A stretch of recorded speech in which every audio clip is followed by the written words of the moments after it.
They sent fake cops and tried to silence me, but they never knew their entire corrupt empire was built on my land. Then I found the missing 20. The day Brenda Hayes, HOA president, appeared at my door demanding $3,200, my world, still raw from losing my beloved Emily to cancer 2 years prior, was shaken to its core. How dare she? I never joined their Willowbrook Estates HOA. When I flat out refused, her next move was beyond outrageous. She sent 2 men, barely disguised as county code enforcement officers, to intimidate me, a grieving mechanic, on my own land. Oh, the audacity. Their cheap plastic badges clacked against my door, a sound as hollow as their authority, while her cloying, expensive perfume, lingering in the air, burned my nostrils. 2 men in ill-fitting polo shirts, clutching clipboards, trying to strong-arm a widower on his own property. It was breathtakingly arrogant. What would you do if the neighborhood tyrant tried to extort thousands from you, then dispatched fake police when you said no? Because what unfolded next was every HOA victim's wildest fantasy come true. I didn't just push back, I utterly dismantled their entire corrupt empire. Just 6 months earlier, after Emily's passing, I yearned for peace. Nana Rose's old farmhouse in Millbrook County, inherited after her passing, seemed the perfect sanctuary. 3.2 acres of pure, unadulterated tranquility. A charming 1940s stone house, a weathered barn, and a workshop where I could lose myself in rebuilding engines and maybe, just maybe, rebuild my own shattered self. The comforting crunch of gravel under my work boots each morning felt like a homecoming. The familiar scent of motor oil mingling with sawdust from my woodworking projects, the gentle whisper of wind through the ancient oak trees. It was precisely the balm my aching soul desperately needed. Nana Rose had lived there for 60 years, a self-sufficient haven, raising chickens and vegetables on land her father had bought when the county was still pristine farmland. Then, 5 years ago, greedy developers descended, encircling my property with Willowbrook Estates, 200 identical, soulless homes, each with a perfect lawn and matching mailbox. They formed an HOA to manage their pools and landscape. Fine, but what wasn't fine was their presumptuous claim over land that predated their entire subdivision by 8 decades. That's where Brenda Hayes, a 47-year-old whirlwind of entitlement, stormed into my life. Imagine every suburban mom stereotype, impeccably manicured and designer-clad, rolled into one menacing package. She commanded a white Escalade and wielded her HOA power like a weapon, likely to mask her deep insecurity as a city transplant in a quiet rural community. Her expensive perfume, always announcing her arrival, preceded even her engine. On that fateful Tuesday morning, she marched up my driveway, clipboard loaded with violation notices, thicker than a phone book. "Mr. Callahan, I'm Brenda from the Willowbrook HOA. We need to discuss your property compliance issues." I wiped grease from my hands, my voice calm. "Ma'am, I believe there's been a mistake. I'm not part of any HOA." Her smile, cold and sharp, cut through the air. "Actually, when the county rezoned this area, all properties were automatically included. You owe $3,000, effective immediately." I pulled out my family deed, a document I'd studied countless times. "This land has been in my family since I never signed anything. The rezoning supersedes individual property rights," she recited, as if from a legal textbook. "Your unkempt lawn, that commercial vehicle," she gestured at my work truck, "and that unapproved structure, my barn built in 1960, are all violations." I tried to be reasonable. "Look, I'll keep the property tidier, but I'm not paying for services I don't use. I don't need your landscaping or pool maintenance." Her eyes narrowed to slits. "We'll see about that." She thrust a fancy legal notice into my hand. "You have 30 days to comply or we'll place a lien on your property. I have connections in local government, Mr. Callahan. This can go easy or hard." That night, I meticulously spread Nana Rose's old papers across my kitchen table. Property surveys, tax records, utility easements. Tucked away, I found something intriguing. The HOA's incorporation papers were improperly filed, and county records showed my property extended further south than I'd ever realized. A crucial lesson for any property owner: official boundary surveys always trump subdivision plats. Always get a professional survey. But I had no idea how deep this rabbit hole truly went, or that Brenda's desperation was less about my lawn and more about concealing the biggest fraud our county had ever witnessed. 2 days after my refusal, Brenda escalated far beyond what I'd anticipated. I was elbow deep in a neighbor's pickup engine when unfamiliar, authoritative voices drifted across my driveway, sending a chill down my spine. Two men in matching blue polo shirts stood by my mailbox, clipboards at the ready. The taller one with a gut that screamed mall security, and his skinny partner, nervously clicking his pen. Their badges hanging from lanyards looked like something from a kid's toy store.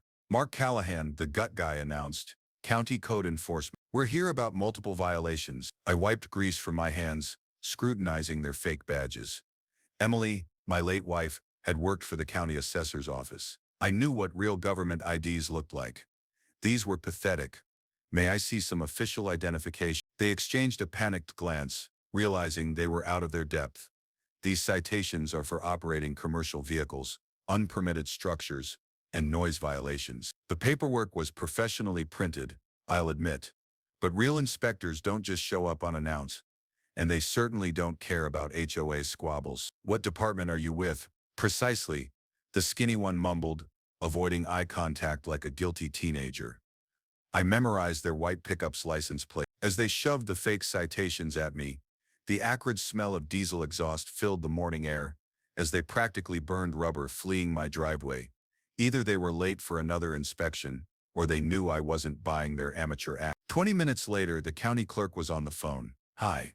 I just received citations from your environmental and zoning enforcement officers. Could you walk me through the appeal process?" "Sir," the clerk replied slowly, "we don't have an environmental and zoning enforcement department. Who exactly gave you these citations?" Bingo.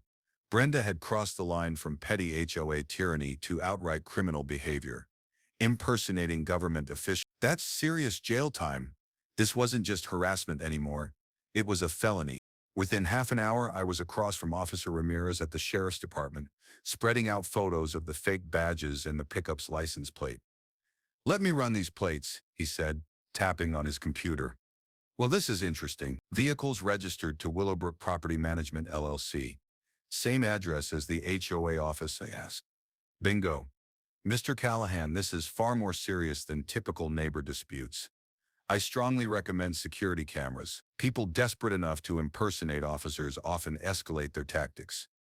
Emily always called me paranoid about home security, but 2 years of living alone had taught me the undeniable value of preparedness. The next morning, I installed a 4-camera system: driveway, workshop, front porch, back gate. Cloud storage would save everything automatically, ensuring evidence survived even if the cameras were destroyed. Emily would have been so proud of my technical skills. As I mounted the last camera, Brenda launched her smear campaign. My phone buzzed with Nextdoor notifications.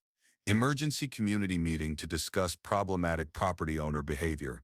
Protect our investments from declining property value. That evening, sweet Eleanor Vance shuffled over with a plate of warm snickerdoodles and some neighborhood intel. The comforting scent of cinnamon and butter brought back memories of Nana Rose's kitchen, a time of farmland and common sense. "Mark, honey, that woman has some of the newer folks completely twisted. She's claiming you're turning this place into some kind of auto salvage yard." I thanked her, my resolve hardening. If Brenda wanted a public forum, I'd give her one. I gathered Nana Rose's original property deed and historical photos from the 1940s, heading to their next HOA meeting like an uninvited guest armed with a truth bomb. The community center was packed, tighter than a rush-hour subway car. 40-some residents turned to stare as I made my entrance, a thick manila folder clutched in my hand. "Excuse me," I said, keeping my voice calm and neighborly. "I'd like to address some concerns about my property." Brenda's face contorted from surprise to pure fury in 2 seconds flat. "This is a private meeting for HOA members only. You're trespassing."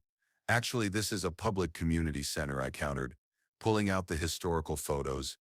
"And I think folks might be interested in seeing what this area looked like before Willowbrook Estates existed." The photos showed Nana Rose's farm, stretching across rolling hills, the old stone house standing proudly amidst oak trees and vibrant vegetable gardens.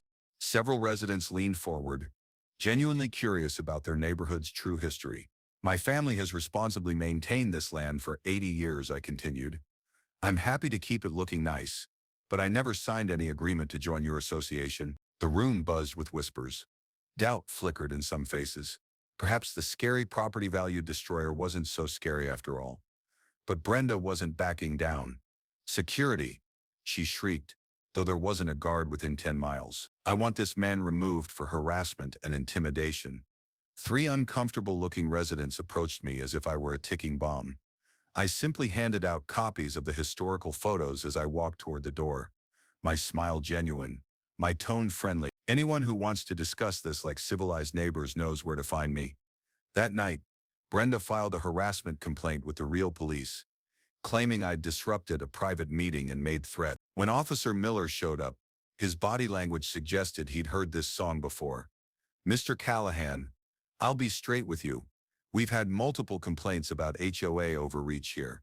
Just keep documenting everything and avoid direct confrontation. As he walked back to his patrol car, Miller stopped, turning around. Oh, one more thing. That property management company from your fake officer incident. Same address as your HOA office.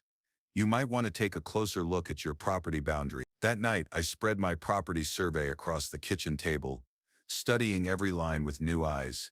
The HOA office building was perilously close to what looked like my property line. If my growing suspicion was correct, Brenda's desperation was about to make perfect criminal sense. The rustle of papers filled the quiet house as I compared maps with county records. Slowly, a much larger, more sinister picture began to emerge. 3 days after my uninvited appearance at the HOA meeting, Brenda tried playing lawyer. A certified letter arrived, thick, expensive paper with a law firm's letterhead that practically screamed, "We charge $400 an hour, and we want you to know it." The cease and desist letter was a masterpiece of legal intimidation, demanding I stop interfering with HOA operations, trespassing, and my personal favorite, causing property damage through negligent tree maintenance. Apparently, my century-old oak trees had the audacity to drop leaves on their precious sidewalk. I called my insurance agent, Frank, first. Frank, hypothetically, if someone claimed my trees were damaging their property, what would you need to see? Evidence of actual damage, not just normal leaf drop, he chuckled. Mark, trees don't become liable for being trees, but document everything. Take photos, keep records. Sounds like someone's fishing for a settlement. Frank's advice resonated as I researched property surveyors. Emily always said I was too trusting, but her loss taught me that life's too short to let bullies run roughshod over you. I hired Summit Surveys. $2,000 felt steep. But Nana Rose always said, buy truth, even if it costs you. While awaiting the survey, I found attorney Michael Thorne, a property dispute specialist with a reputation that made HOA presidents tremble. Mark, he said, the fact they sent fake government officials tells me they're desperate. Desperate people make mistakes, and mistakes create evidence. The survey crew arrived on a foggy Tuesday morning, their equipment beeping and chirping like electronic birds as they meticulously mapped every inch of my land. I brought them coffee, watching, unaware I was about to uncover something that would flip this entire situation on its head. Mr. Callahan, the lead surveyor called around noon. You might want to see this. Your property line extends about 30 feet further south than your old survey indicated. GPS technology is much more precise now. Older surveys sometimes had boundary errors. My heart hammered as he showed me the measurement. That strip of land included the exact spot where the HOA had built their office. Are you telling me their office is on my property? I stammered. According to our measurements in the county's original land grants, yes, sir. About half that building is sitting on land you own. That evening, I compared the new survey with county records, tax maps, and the HOA's incorporation documents. The deeper I dug, the clearer it became. Brenda had literally built her empire on stolen ground. But she wasn't done escalating. The next morning, I caught her red-handed, parking in my driveway, strutting around like she owned the place. The crunch of her high heels on gravel announced her presence before I even looked up from my coffee. This driveway easement is HOA common area, she declared, as if reading from a script. You're required to share access. Ma'am, this has been my family's private driveway since You need to move your car. I don't think so. She pulled out her phone, snapping pictures of my property. I'm documenting continued violations for our attorney. 20 minutes later, she was back with a landscaping crew, instructing them to dismantle my mailbox. This structure violates community aesthetic standards. she told the bewildered workers. The HOA will install a compliant replacement. I immediately called the post office. Someone just removed my mailbox, claiming HOA authority. Can they do that? Absolutely not, the postal supervisor exclaimed. Mail delivery obstruction is a federal offense. File a complaint immediately and reinstall your mailbox wherever you want it on your property. That afternoon, I drove to Home Depot and bought the biggest, most beautiful cast iron mailbox they had. Callahan 1945 engraved on the side. If Brenda wanted a mailbox war, she'd picked the wrong mechanic. As I installed it, my attorney called. Mark, I've been reviewing HOA and corporation laws. They cannot enforce rules on non-members, period. But if their office building is on your land, they've been trespassing for years. We could be talking substantial damages. How substantial? Commercial lease rates for office space, plus improvements made without permission, easily $50,000 to $70,000, maybe more. That night, Brenda filed another police report claiming I'd threatened her during the mailbox incident. When Officer Ramirez showed up again, he looked genuinely annoyed. Mr. Callahan, she claims you said you'd make her regret messing with your property. Is that true? I told her removing my mailbox was illegal and she'd regret not checking federal postal regulations first. He nodded, closing his notebook. Thought so. Between you and me, we've had 6 complaints about this HOA in the past month. Document everything, avoid confrontation, and let the legal system handle it. As he left, Ramirez added something that quickened my pulse. Your surveyor's report is going to be interesting. The county planning department is asking questions about that office building's permits. I studied the survey results under my workshop's bright fluorescent lights that night. The smell of motor oil and sawdust mingled with a surge of anticipation. I held something far more potent than any lawyer's letter, undeniable mathematical proof that Brenda's empire was built on my land. But I still didn't know the true depth of her financial desperation, or how far she'd sink to bury her secrets. The insurance fraud, the inflated contracts, the shell companies, all of it remained hidden beneath layers of fake paperwork and neighborhood politics. All I knew was that tomorrow, this survey would become a loaded weapon in a legal war. I was finally ready to win. The vandalism began exactly 1 week after I installed my new mailbox. I awoke to the sickening sight of all 4 tires on my work truck slashed, the cuts deliberate and clean. Someone had taken their time, ensuring I'd need a tow truck in a lost day of work. But here's where Brenda made her first colossal mistake. She didn't know about my backup security cameras. I'd installed the obvious ones where anyone could see them, but my paranoid side had hidden 2 more, one in the old oak tree, another behind the barn. The metallic tang of spray paint hit me as I walked outside. Someone had painted over the visible camera lenses, thinking they'd covered their tracks. Real professional job, I muttered, uploading the hidden footage to my laptop. The timestamp read 2, and there she was, Brenda Hayes herself, directing 2 men in dark hoodies as they slashed my tires and vandalized my equipment. I called my insurance company first. Frank, remember that hypothetical property damage we discussed? It just got very real. Agent Davis, the adjuster, was sharp. He'd seen this pattern before. Mr. Callahan, we've had 7 similar vandalism claims in your area over the past 6 months. All victims had HOA disputes. Insurance fraud investigators are taking notice. You think this is organized? I asked. I think someone's running a harassment campaign, hoping insurance money will make their problems vanish. Keep those camera files safe. We might need them for more than just your claim. While I waited for the tow truck, Brenda was busy orchestrating an emergency neighborhood safety meeting. Next door notifications flew. Dangerous individual threatens community safety. Commercial activities violate zoning laws. Property values at risk from hostile neighbor. Eleanor knocked on my door that evening with her usual plate of cookies and some truly disturbing news. The warm scent of oatmeal raisin couldn't quite mask the worry in her voice. Mark, that woman held a meeting today. She's convinced some folks you're running an illegal auto shop and planning to expand commercially. Did she show any evidence? I asked, incredulous. Honey, since when do bullies need evidence? She had fancy charts about property values and pictures of your work truck. Made it sound like you're single-handedly destroying the American dream. I thanked her, then spent the evening poring over my property survey again. Something about the office building's location nagged at me. After dark, I drove over there with a flashlight and measuring tape. The building was undeniably on my land. But there was more.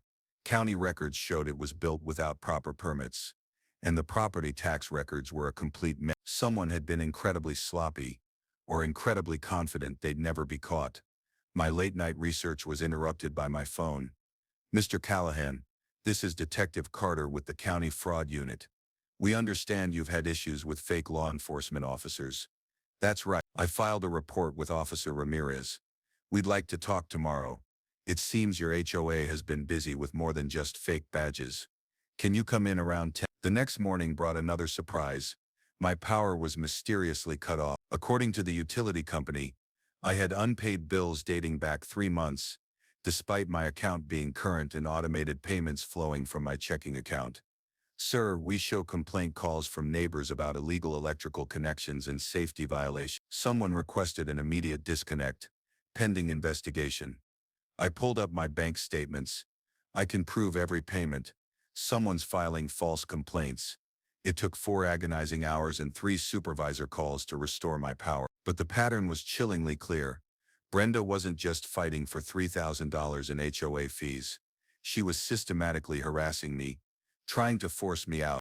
At the fraud unit office, Detective Carter spread out a file thicker than a phone book.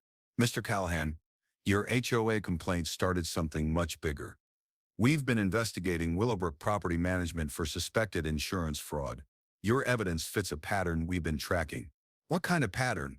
"Organized harassment campaigns designed to force out property owners, then filing fraudulent insurance claims for the damage they caused themselves. Your hidden camera footage shows the same individuals we've seen in other cases." The detective showed me photos from 5 other properties. All had endured similar vandalism, utility harassment, and fake government inspections. All had been pressured to either join expensive HOAs or sell at rock-bottom prices. "The good news is, you're not alone. The bad news is, this is organized crime masquerading as neighborhood governance." That afternoon, Kevin Miller, the HOA treasurer, called. His voice was shaky, like a man who'd stumbled upon a horror he wished he hadn't. "Mark, I need to talk to you privately. Not about taking sides, but there are financial things that just don't add up. Can we meet somewhere neutral?"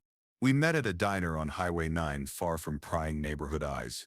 Kevin looked utterly exhausted, constantly glancing over his shoulder. "I've been treasurer for 2 years, and I always question some of these expenses. $50,000 for landscape improvements I never saw happen. $30,000 for legal consultation on cases that never went to court." He slid a manila envelope across the table. "I made copies before Brenda could stop me. Mark, I think she's been stealing from every family in this neighborhood." The bank statements inside laid bare a story of systematic theft, payments to shell companies, inflated contracts with family members, and cash withdrawals that vanished into Brenda's personal accounts. We were talking almost $200,000 over 3 years. "Kevin, why are you showing me this?" "Because I have kids in this neighborhood. I moved here to escape big city corruption, not to enable it." He paused, stirring his coffee nervously. "And because I figured out something else, that office building where she holds all these meetings." I looked up the property records. "It's not on HOA land. It's on my land. Every meeting, every decision, every contract signed in that building, legally questionable if it's on stolen property." "Mark, you don't just have a harassment case. You're sitting on evidence that could shut down the entire operation." Driving home that evening, I realized this had spiraled far beyond a simple property dispute. Brenda wasn't just a petty neighborhood tyrant. She was a hardened criminal who'd built an empire on fraud, theft, and intimidation. And now, I held the key to bring it all crashing down. The crunch of gravel under my tires felt different as I pulled into my driveway. This wasn't just Nana Rose's land anymore. It was ground zero in a war between justice and corruption. And I was about to decide who would win. The boxes of evidence Kevin had bravely smuggled out of the HOA office completely covered my kitchen table, pieces of a terrifying financial puzzle. My attorney, Michael Thorne, sat across from me, his reading glasses reflecting the glow of spreadsheets that chronicled 3 years of systematic theft. "Mark, this is far bigger than we imagined," he said, flipping through bank statements. "Shell company payments, inflated contracts, mysterious cash withdrawals. We're looking at nearly $180,000 in fraudulent expenditures. But the true bombshell came when we traced the office building's ownership. Brenda hadn't just built the HOA office on my land without permission. She personally owned the building through an LLC called Community Management Solutions. Let me get this straight, I said. My blood pressure rising. She built a building on my property, then charges the HOA $4,200 a month to rent space in a building she owns, using money stolen from homeowners' fees. It gets worse. Look at these property tax records. Michael spread county documents across Nana Rose's old oak table. The office building parcel was never legally separated from your property. She's been avoiding thousands in annual property taxes by letting you pay them on the full 3.2 acres. The rustle of papers mingled with my escalating anger as the true scope of Brenda's fraud became horrifyingly clear. This wasn't just about HOA overreach. She'd engineered an elaborate financial scam, with my stolen land as its very foundation. And here's the smoking gun.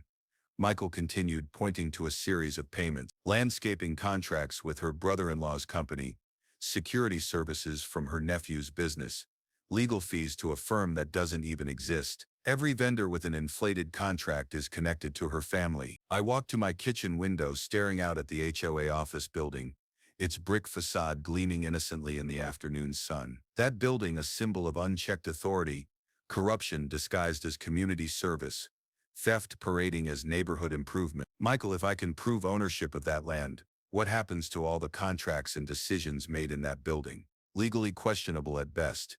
You could argue that any HOA business conducted on illegally occupied property lacks validity. But more importantly, if we calculate commercial lease rates for office space over 3 years, plus improvements made without permission, we're talking about substantial damages.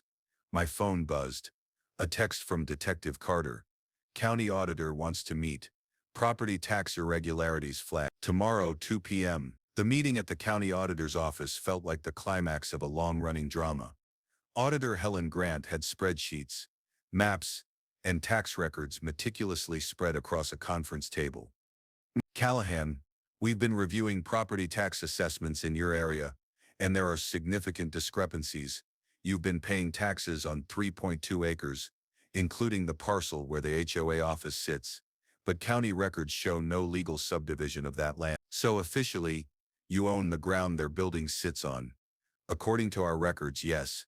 Which means Ms. Hayes has been operating a tax avoidance scheme while collecting rent from an HOA for properties she doesn't legally control. The auditor showed me comparison charts of similar properties.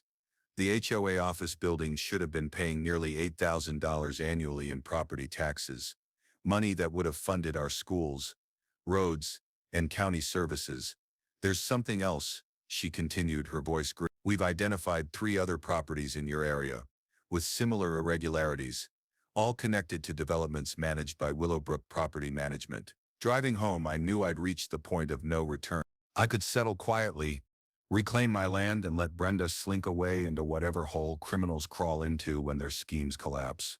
Or I could expose the entire monstrous fraud and help 200 families cover the money stolen from their HOA fees. Nana Rose's voice echoed in my memory, a saying for difficult decisions. Mark, sometimes doing right costs more than doing nothing. But sleeping peacefully is worth every penny. That evening, I called Michael with my decision. I want to expose everything, not just my property dispute, but the entire financial fraud. These families deserve to know where their money went. Mark, that means bigger risks, higher costs, and months of legal battles. Are you sure? I looked out at the neighborhood lights twinkling through my oak trees, imagining all those families paying inflated HOA fees to fund one woman's insatiable greed. I'm sure. Let's bring this house of cards down. What I didn't know then was that Brenda had already sensed the walls closing in. Tomorrow would bring her most desperate measures yet. Attempts to destroy evidence, silence witnesses, and eliminate the biggest threat to her crumbling empire.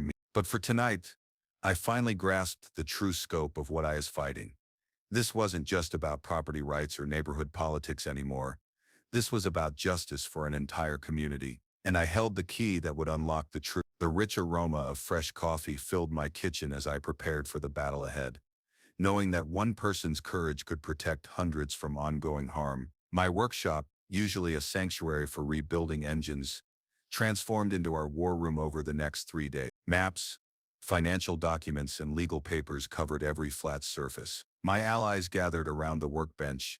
Instead of rebuilding engines, we were rebuilding justice. Eleanor Vance arrived first, carrying a thermos of coffee and a box of historical documents she'd saved for 60 years. Mark, honey, I remember when your grandmother bought this land. The original deed shows water rights and mineral access all the way to Miller's Creek. Kevin Miller, nervous but resolute, spread HOA bank statements across my tool cabinet, his hands trembling slightly as he pointed out suspicious transactions. I've been treasurer for 2 years, but I never had access, asked the master accountant. Brenda always said it was too complicated for non-professionals. Jessica Riley, the investigative reporter from the county newspaper, had the hungry look of a journalist who'd stumbled onto the story of her career. Mark, I've been researching HOA corruption statewide. Your case fits a pattern. Developers create associations, install friendly management, then systematically loot homeowner fees. This could be front-page material. My attorney Michael Thorne coordinated our strategy like a general planning a scene. Here's how we'll approach this. First, we file a quiet title action to establish Mark's property ownership without alerting Brenda to our timeline. That's the legal equivalent of loading a cannon before your enemy knows there's going to be a battle. The quiet title process was brilliantly simple. It forces anyone claiming interest in property to prove their legal right within 30 days or forfeit their claim forever. Since Brenda had no legitimate claim to my land, she'd be trapped between admitting fraud or producing documents that didn't exist. While that's processing, Michael continued, we'll document every fraudulent expenditure for potential restitution. Kevin's bank statements show a clear pattern of self-dealing and embezzlement. Jessica had been tirelessly digging into the financial web surrounding Willowbrook Property Management. I found shell companies registered to Brenda's maiden name, her husband's business partners, even her adult son. They've been cycling money through fake vendors to hide the theft. The smell of fresh printer ink filled my workshop as we organized evidence packets. Every suspicious transaction, every inflated contract, every fake vendor payment, all meticulously documented with bank records Kevin had courageously copied before Brenda could destroy them. Eleanor proved invaluable for historical context. That office building sits on what used to be your grandmother's vegetable garden. Rose grew the best tomatoes in 3 counties, right where Brenda parks her Escalade. Can you testify to that in court? Michael asked. Honey, I'm 78 years old and I've got nothing left to lose. That woman has terrorized this neighborhood long enough. Our investigation also uncovered the insurance angle Kevin had hinted at. Brenda had been filing fraudulent claims for damage to HOA property, collecting settlement money, then pocketing the funds without making repairs. The total approached $45,000 over 2 years. Insurance fraud is a federal crime, Michael noted. If we can prove she orchestrated the vandalism to create claims, she's looking at serious prison time. Jessica coordinated our media strategy. I'll time the article for maximum impact. The day after your confrontation at the HOA meeting, social media buzz will build pressure on law enforcement and county officials to act quickly. We scheduled everything like a military operation. Legal filings would create a 30-day countdown, forcing Brenda into an inescapable corner. The HOA meeting in 2 weeks would serve as our public forum, with Jessica attending as press and Detective Carter monitoring from the audience. We need to prepare for her counterattacks, I warned. She's already escalated to vandalism and fake cops. Desperate people do dangerous things. Michael had anticipated this. We've briefed the sheriff's department on potential witness intimidation. Any threats or harassment get documented immediately and reported to Detective Carter. The forensic accounting piece solidified when Michael brought in Sarah Jenkins, a financial investigator specializing in HOA fraud. Mark, I've seen this pattern in 12 other cases.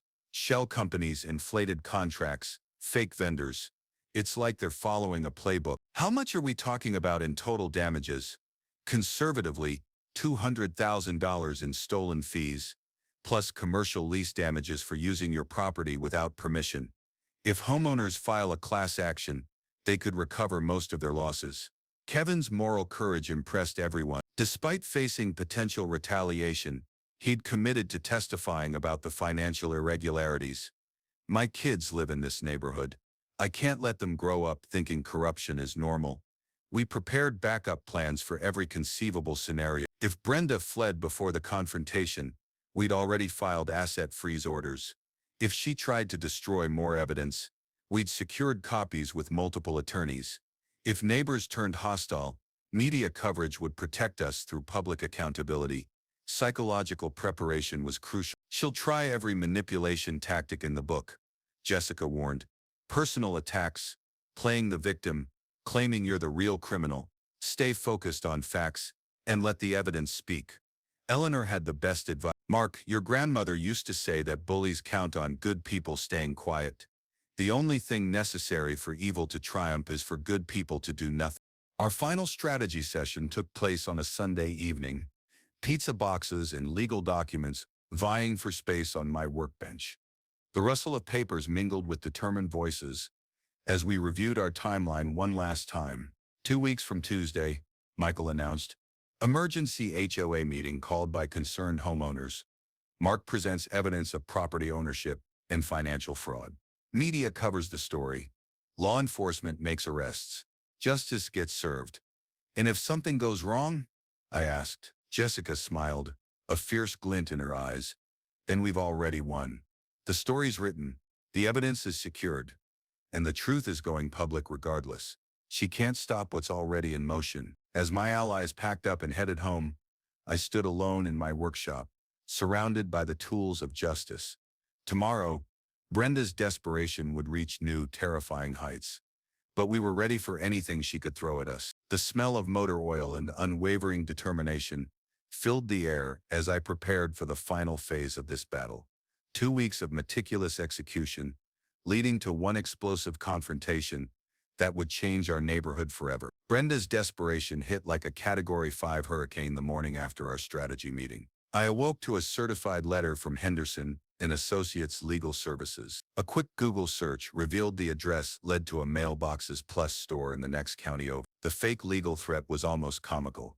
Immediate cessation of harassment activities, defamation of character, and interference with legitimate business operations. It demanded I stop spreading false information and intimidating community leaders, or face a lawsuit for damages exceeding $500. Michael laughed when I forwarded him the letter.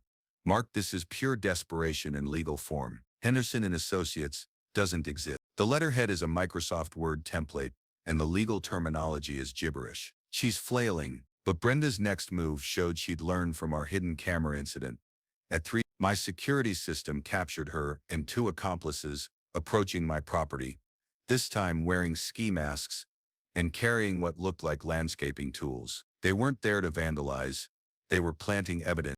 The sound of metal scraping against concrete woke me as they buried something near my workshop's foundation. By the time I grabbed my flashlight and got outside, they'd vanished, but my cameras had caught everything. A dawn excavation revealed their planted evidence. Bags of chemicals with labels suggesting illegal dumping. Professional frame job, Detective Carter observed when he arrived that morning. Environmental violations would give them grounds for emergency property seizure. Good thing you've got comprehensive security coverage. The detective's presence seemed to rattle Brenda more than anything we'd done so far. When he knocked on her door to ask about the 3:00 a.m. activities, neighbors reported raised voices and slamming doors from inside her house. Miss Callahan, she's lawyer shopping. Carter informed me later. 3 different attorneys in 2 days, but nobody wants to touch a case involving evidence tampering and insurance fraud. Word travels fast in legal circles. Meanwhile, Kevin Miller faced his own pressure campaign. Brenda had discovered his role and launched a targeted harassment effort worthy of a mob boss. She's threatening to expose my unpermitted deck addition. Kevin told me during a tense phone call, says she'll report me to county code enforcement and my homeowner's insurance. Mark, that deck repair could cost me $15,000 I don't have. Kevin, we'll help you handle the permit issues legitimately once this is over. Don't let her blackmail you into silence. But Brenda's most brazen move came that Thursday afternoon. I returned from a client's garage to find her standing in my living room, having somehow forced open a window to get inside. We need to talk, she said, as if breaking and entering were a normal negotiation tactic. This situation has gotten out of hand for both of us. Ma'am, you're trespassing. You need to leave immediately. I kept my voice steady, my hand reaching for my phone to dial 911. Wait, she pulled out a check already filled out for this covers your survey costs, property improvements, and compensation for any inconvenience. All you have to do is drop the legal action and sign a non-disclosure agreement. The stench of her desperation was almost physical.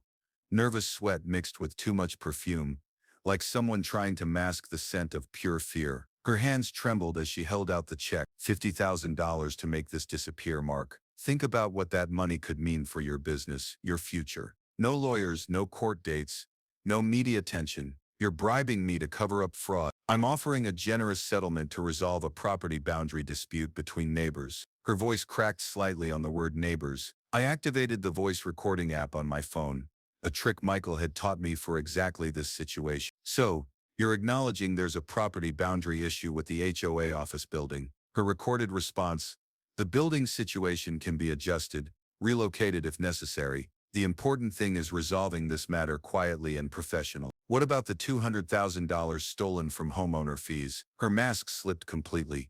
Those were legitimate administrative expenses. Property management isn't free, and community leadership deserves compensation for time and expertise. Compensation paid to your shell companies and family members? You don't understand the complexities of community association management, she said, backing toward my front door. But this offer won't last forever. Take the money, Mark. Walk away while you still can. After she left, I immediately called Detective Carter and my attorney. The recorded conversation would add attempted bribery to her growing list of criminal charges, a felony that could result in significant prison time even without the fraud conviction. Mark, she just handed us a smoking gun, Michael exclaimed, admitting the building needs to be relocated, acknowledging the money as compensation, offering cash to make criminal evidence disappear. It's a prosecutor's dream case. But Brenda's final desperate gambit was still coming. That evening, Kevin called, panic in his voice. Mark, she's called an emergency HOA board meeting for tomorrow night. She's planning to vote on dissolving the entire association to avoid accountability. If there's no HOA, there's no crime, right? Wrong. Dissolving an organization to avoid criminal liability is obstruction of justice. But Kevin, we need to move up our timeline. Can you get the financial records to the prosecutor before that meeting? Already done. I drove to the district attorney's office this afternoon and turned over everything. Mark, I also found something else in her files. Correspondence with other property management companies about expansion opportunities in 3 neighboring counties. The scope of Brenda's criminal enterprise was growing by the day. This wasn't just local HOA corruption. She was running a regional scam, targeting multiple communities, using our neighborhood as a testing ground for tactics she planned to replicate elsewhere. That night, I sat on my front porch, watching the lights in the HOA office building, knowing it might be the last evening of relative calm before the storm broke completely. The sound of crickets mingled with distant traffic, creating a peaceful soundtrack that belied the chaos about to unfold. My phone buzzed with a text from Jessica Riley. Article ready for publication. TV news interested in live coverage of Monday's confrontation. You've started something bigger than you know. Indeed, I had. What began as a simple property dispute had exposed a criminal conspiracy threatening the financial security of hundreds of families. In 3 days, justice would either triumph publicly, or Brenda would escape to victimize other communities. But escape wasn't really an option anymore. Too many people knew the truth. Too much evidence existed, and too many victims were ready to see justice served. The only question remaining was whether Brenda would surrender gracefully or go down fighting like a cornered animal. The weekend before our planned confrontation, Brenda unleashed what I can only describe as scorched earth warfare. If she was going down, she intended to take me with her by any means necessary. Saturday morning brought Officer Ramirez to my door with a temporary restraining order. According to Brenda's sworn affidavit, I had threatened physical violence during our Thursday encounter, stalked her, and created reasonable fear for her safety. Mr. Callahan, I have to serve this, but between you and me, the judge seems skeptical. Officer Ramirez said quietly, you're ordered to stay 100 yards away from Miss Hayes and her property pending a hearing on Tuesday. I pulled up my security footage on my laptop and showed him Thursday's break-in and bribery attempt. Officer, she came into my house uninvited. I have the whole thing recorded. His expression shifted from official duty to genuine interest. Sir, I'm going to need copies of this footage for my report. What you're showing me contradicts her statement completely. By Monday morning, the restraining order had backfired spectacularly. Judge Eleanor Reed reviewed the security footage during an emergency hearing and not only dismissed Brenda's petition, but sanctioned her for filing false documents with the court. Miss Hayes, the judge said sternly, Attempting to misuse the restraining order process to silence someone with legitimate property claims is a serious abuse of court resources. You will pay Mr. Callahan's attorney fees for this frivolous filing. But Brenda's desperation had only just begun. That afternoon, county business licensing showed up at my workshop, claiming I was operating an unlicensed commercial automotive facility in violation of residential zoning laws. The inspector was legitimate this time, unlike her previous fake attempts. But when I showed him my business license and explained that I only worked on neighbors' vehicles as favors, he looked confused. Miss Callahan, someone filed a complaint claiming you're running a full-scale auto repair business here, but all I see is a clean workshop with basic tools. This complaint seems exaggerated. After he left without issuing any citations, I called Detective Carter. She's trying every angle to shut me down before Monday's meeting. Mark, that's actually good news.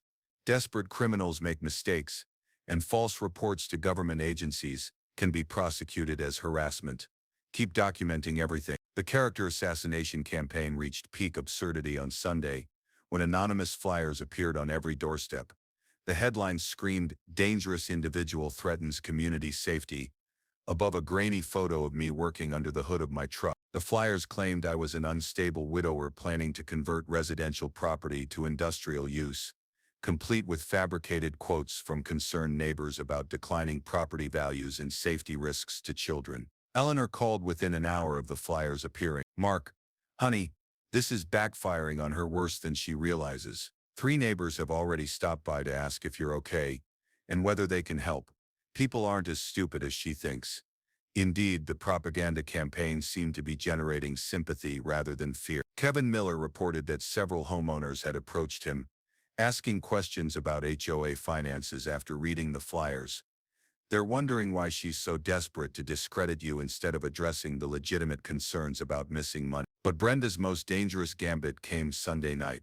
I awoke to the terrifying sound of breaking glass from my workshop, followed by the acrid smell of smoke. Someone had thrown Molotov cocktails through the windows, setting fire to my tool storage area. The volunteer fire department responded quickly, but not before several $1,000s worth of equipment was destroyed. More importantly, the arsonist had specifically targeted my evidence storage area. The fireproof safe where I kept backup documents was damaged, though its contents survived. This is attempted destruction of evidence in a criminal investigation, Detective Carter said as firefighters finished. Arson with intent to obstruct justice carries a mandatory minimum sentence. She's just upgraded herself from white-collar fraud to violent felony. The security cameras captured everything: 2 figures in dark clothing, moving with the nervous energy of amateurs trying to act professional. One of them walked with a distinctive limp I'd noticed in earlier footage of the tire slashing. "We'll have arrests by morning," Carter assured me. "But Mark, I'm worried about tomorrow's confrontation. Someone willing to commit arson might escalate to personal violence." That concern proved prophetic when I checked my answering machine Monday morning. 3 anonymous messages had been left overnight, each escalating in threatening language. "Drop this or you'll regret it. Your wife died easy. You won't be so lucky.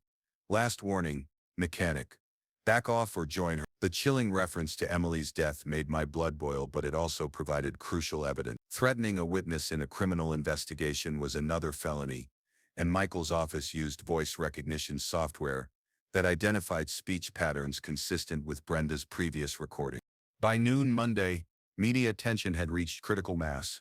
Jessica Riley's preliminary article had gone viral, generating thousands of shares and comments from HOA abuse victims nationwide. Local television news trucks began arriving, setting up for live coverage of the evening's confrontation. "Mark, you've become the face of a national movement," Jessica told me as we reviewed her final draft. "I'm getting calls from property rights advocates, legal reform groups, even federal investigators interested in HOA fraud patterns." The community center parking lot filled 3 hours before the meeting. Word had spread far beyond our neighborhood. Homeowners from surrounding areas wanted to witness what many called a David versus Goliath moment against HOA corruption. But Brenda had one final card to play. At 4 p.m., her attorney called mine with a settlement offer that would have impressed a Las Vegas high roller: complete ownership transfer of the office building, $100,000 cash, a public apology, resignation from all HOA positions, and relocation to another state within. She's offering to disappear completely, Michael told me. No criminal charges, no prosecution, no media attention, you get your land back, and she vanishes. What about the $200,000 stolen from homeowners? She'd establish a restitution fund, but there's no guarantee everyone gets fully repaid. I thought about Nana Rose's advice on difficult decisions, but this time the answer came easily. Michael, those families deserve justice, not just partial restitution from someone fleeing prosecution. We're going public tonight. As evening approached, I realized Brenda's escalating desperation had actually strengthened our case beyond anything we could have planned. Every false report, every threatening message, every attempt to silence or intimidate us had created additional, irrefutable evidence of criminal behavior. The smell of determination mixed with nervous sweat as I prepared for the most important confrontation of my life. In 2 hours, I would face down a criminal in front of cameras, reporters, and an entire community that deserved to know the truth about where their money had gone. Win or lose, tonight would end Brenda's reign of financial terror forever. The community center had never seen anything like it. By 6:30 p.m., over 300 people crammed into a space designed for 150, with overflow crowds gathering outside around speakers Jessica had arranged. The squeaking of metal folding chairs mingled with nervous chatter as neighbors, who'd barely spoken before, found themselves united by curiosity and outrage. Jessica positioned herself near the front, her photographer live streaming to the newspaper's social media. The viewer count climbed steadily, 500, 2,000, 3,800. Our small-town drama was attracting national attention. County Commissioner Williams sat in the third row, notepad ready, while Detective Ramirez lingered near the back exit in plain clothes. My attorney, Michael Thorne, arranged evidence boxes on the front table like ammunition for a legal war. Eleanor Vance arrived, wearing her best church dress, clutching a folder of historical documents. Mark, honey, I've been waiting 78 years to see justice like this. Let's give him a show. Brenda entered at exactly 7 p.m., flanked by the 3 remaining loyal board members who hadn't resigned in disgust. She wore a navy business suit that probably cost more than most people's car payments, but her usual confident swagger had been replaced by something that looked suspiciously like barely controlled panic. This meeting will address routine HOA business only, she announced, her voice echoing through the packed room. We have no time for outside agitation or personal grievances from non-members. A murmur of discontent rippled through the crowd. Kevin Miller stood up, his treasurer's notebook in hand. Point of order, Madam President. State law requires that homeowner concerns be addressed in public meetings regardless of membership status. Mr. Miller, you're out of order. Actually, Miss Hayes, you're out of order, a voice called from the back. Commissioner Williams rose. As an elected county official, I'm here to observe proper procedure and ensure transparent governance. Please continue, Mr. Miller. Brenda's face flushed crimson, but she couldn't eject a county commissioner. Fine, we'll allow limited public comment, but I reserve the right to maintain order. I stood slowly, feeling the weight of 300 pairs of eyes as conversations died to whispers. The smell of nervous sweat and cheap coffee filled the stifling room as I walked to the front, carrying the surveyor's report that would change everything. Neighbors, my name is Mark Callahan. Some of you know me as the mechanic who's been causing trouble about HOA fees. Tonight, I want to show you exactly what kind of trouble we're really dealing with. I unfolded the property survey, holding it high for everyone to see. This is an official county survey of my grandmother's property, conducted 3 weeks ago using GPS technology. According to this survey and county land records, the HOA office building behind me is constructed on land that my family has owned since 1945. The room exploded in shocked chatter. Brenda shot to her feet. That's a fabricated document designed to disrupt legitimate community governance. Ma'am, this survey was conducted by Summit Surveys and certified by the county auditor's office, I replied calmly. But the illegal office location is just the beginning of what you folks need to know about where your HOA fees have been going. I nodded to Kevin, who began distributing copies of the financial evidence. Over the past 3 years, nearly $180,000 in homeowner fees have been diverted to shell companies owned by Ms. Hayes and her family members. The rustling of paper filled the room as people examined bank statements showing payments to fake vendors, inflated contracts, and mysterious cash withdrawals. Gasps and angry mutters erupted as the scope of the theft became horrifyingly clear. This is slander, Brenda screamed, abandoning all pretense of parliamentary procedure. I've dedicated my life to improving this community, and I won't stand here and be attacked by a bitter widower with delusions of grandeur. The widower comment was her fatal mistake. Eleanor Vance stood up with the righteous fury of someone who'd seen enough injustice for one lifetime. Brenda Hayes, you should be ashamed of yourself. That man lost his wife to cancer and came here looking for peace. Instead, you've terrorized him, stolen from his neighbors, and turned this community into your personal piggy bank. The applause was thunderous. Even some of Brenda's former supporters were clapping as the elderly woman continued her passionate defense. I've lived here for 78 years, and I remember when the Callahan family bought that property. Mark owns every square inch of the land that building sits on, and you've been trespassing for 3 years while stealing money from hardworking families. But I wasn't finished. I pulled out my phone and activated the speaker function. Neighbors, I want you to hear something recorded in my living room last Thursday. Brenda's voice filled the room. $50,000 to make this disappear, Mark. Think about what that money could mean for your business, your future. Then my voice. So you're acknowledging there's a property boundary issue with the HOA office building? Her recorded response. The building's situation can be adjusted, relocated if necessary. The important thing is resolving this matter quietly and professionally. The room fell silent as the implications hit home. Brenda had just admitted, in her own voice, that the office building was illegally located and she was willing to pay bribes to cover it up. Ladies and gentlemen, I announced, that's the voice of your HOA president, attempting to bribe a crime victim to conceal evidence of fraud and theft. Detective Ramirez stepped forward from the back, his badge now proudly visible. Brenda Hayes, you're under arrest for fraud, embezzlement, bribery, and obstruction of justice. The crowd watched in stunned silence as he read her Miranda rights. The metallic click of handcuffs echoed through the community center as 3 years of criminal behavior finally caught up with the woman who had terrorized our neighborhood. You have the right to remain silent. Anything you say can and will be used against you in a court of law. As Detective Ramirez escorted Brenda toward the exit, she finally broke down completely. You don't understand, she screamed at the crowd. Property management is complicated. I deserved compensation for my time. These people don't appreciate everything I've done for them. Commissioner Williams stood and addressed the crowd as the arrested woman was led away. Ladies and gentlemen, tonight you've witnessed why transparency and governance matters. The county will be launching a full investigation into HOA practices throughout our jurisdiction and will implement reforms to prevent this kind of abuse in the future. The applause was deafening. Jessica's live stream had reached over 15,000 viewers and comments flooded in from HOA abuse victims nationwide, seeing hope in our small-town victory. Kevin Miller stepped to the microphone, his voice shaking with emotion. As interim treasurer, I motion to dissolve the current HOA structure and form a legitimate homeowners association with full financial transparency and democratic governance. Seconded, came voices from throughout the crowd. All in favor? Kevin asked. Nearly every hand in the room shot up. As people filed out, dozens stopped to shake my hand, apologize for doubting me, or share their own stories of Brenda's abuse of power. The sound of relieved laughter mingled with planning conversations as neighbors once divided by fear and manipulation began healing their community. Eleanor squeezed my arm as we walked toward the parking lot. Mark, your grandmother would be so proud. You didn't just save your own property, you saved this whole neighborhood. Looking back at the HOA office building that had caused so much trouble, I realized the real victory wasn't just reclaiming my land or seeing Brenda arrested.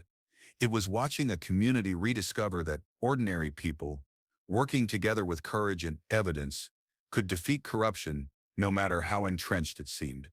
Tomorrow would bring lawyers, insurance claims, and the long process of recovering stolen money. But tonight, justice had won in the most satisfying way possible. Publicly, completely, and with the whole world watching. 6 months later, I awoke to something I thought I'd never hear again. The sound of children's laughter drifting through my bedroom window. Kids were playing soccer in what used to be Brenda's perfectly manicured HOA common area, their joy echoing across property lines that no longer felt like battle zones. The transformation still amazed me. My workshop, once a lonely refuge for a grieving widower, had become the neighborhood's unofficial community college. 3 evenings a week, I taught automotive basics to teenagers whose parents had gone from avoiding me to trusting me with their kids' future. The smell of motor oil mixed with hope, as young hands learned skills that could support them for life. Brenda's legal reckoning had been swift and thorough. 18 months in federal prison, $47,000 in restitution orders, and permanent banishment from property management meant justice wasn't just served. It was delivered with compound interest. Her ex-husband had moved to Arizona and changed his name, while her children transferred schools to escape the shame of having America's most notorious HOA criminal for a mother. The office building that started this whole war had become our community's greatest success story. Instead of tearing down the structure built on my stolen land, I donated its use to our reformed neighborhood association. The ground floor buzzed with activity, free legal clinics, computer classes for seniors who'd been intimidated by Brenda's fake complexity, and transparent budget meetings where every dollar was accounted for in plain English. Eleanor Vance, now 79 and sharper than ever, had created a historical exhibit upstairs, showcasing our journey from corruption to cooperation. School groups toured regularly, learning how ordinary citizens could defeat entrenched authority through documentation, courage, and community solidarity. Her favorite display featured Brenda's mugshot next to Nana Rose's profound quote, "The only thing necessary for evil to triumph is for good people to do nothing." The financial recovery exceeded everyone's expectations. Our cooperative management model saved homeowners 43% on legitimate services while actually improving quality. Competitive bidding, transparent accounting, and democratic oversight had eliminated the 200% markup Brenda charged for basic maintenance through her family's fake companies. But the personal healing mattered more than money. Jessica Riley and I had built something beautiful on the foundation of our shared fight for truth. Our engagement at the neighborhood festival had drawn cheers from former enemies who'd become genuine friends. The investigative reporter who'd helped expose corruption was now the woman who made my morning coffee taste better and my future look brighter. The Nana Rose Memorial Scholarship had awarded its first recipient last month, a young woman studying automotive technology who reminded me why fighting corruption matters. When working-class families can afford college because we recovered their stolen HOA fees, every legal battle and sleepless night becomes worthwhile. Our story's national impact still surprised me. Congressional testimony, 43 state investigations, millions in recovered homeowner funds, all because one stubborn mechanic refused to pay extortion fees. The Callahan Property Rights Act now protected homeowners nationwide from forced HOA membership scams, proving that small-town victories could create nationwide change. My consulting work felt surreal.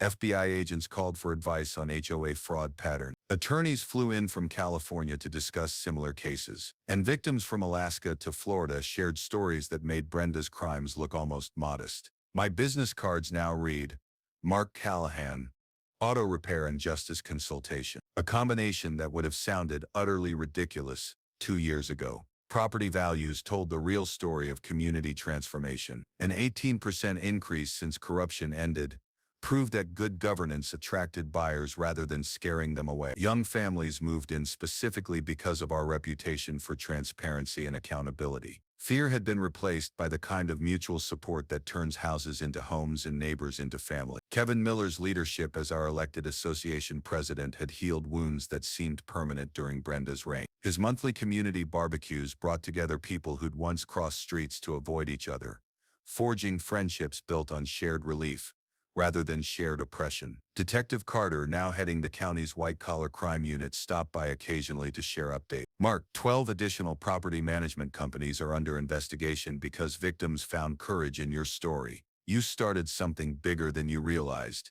The physical changes completed our emotional healing. Brenda's former parking spot had become a vibrant community garden where elderly residents grew vegetables and children learned cooperation. The smell of tomatoes ripening in Nana Rose's former soil felt like justice taking root in the most literal way possible. Standing in that garden on quiet evenings, I sometimes marveled at the journey from victim to victor. The path had demanded everything: courage when I felt afraid, patience when I longed for immediate results, unwavering evidence when emotions ran high, and steadfast allies when isolation felt easier. But the destination was a community stronger than before, and a personal peace I hadn't felt since Emily's death. Our annual Property Rights Day celebration had become the region's signature event for civic education. Children learned that David could still beat Goliath with the right tool. Adults discovered that transparency prevented corruption better than any law. And elderly residents shared wisdom about the difference between authority and authoritarianism.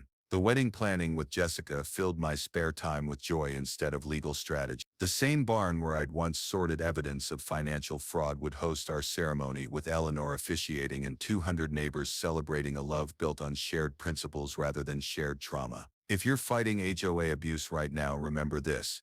Document everything obsessively, build alliances strategically, and never let bullies convince you that justice is impossible. Your courage might save not just your own property, but an entire community's financial future.